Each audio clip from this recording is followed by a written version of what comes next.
রাত বাজে এখন কটা বাজে এখন 1:58।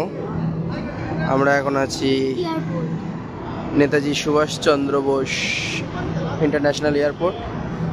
দাদু আর বুজান আমরা হজে গিয়েছিল, তো তাদেরকে আমরা নিতে এসেছি। তো এখন ইমিগ্রেশন চলছে, এখন আপাতত আমরা ওয়েট করছি দাদু বুজানের জন্য। আমার সাথে আছে শালাবাবু।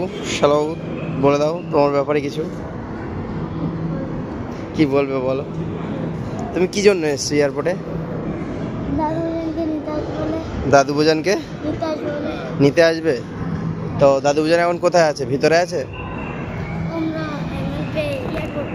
এয়ারপোর্টে, এখান দিয়ে বার হবে। তো আমরা ওয়েট করছি।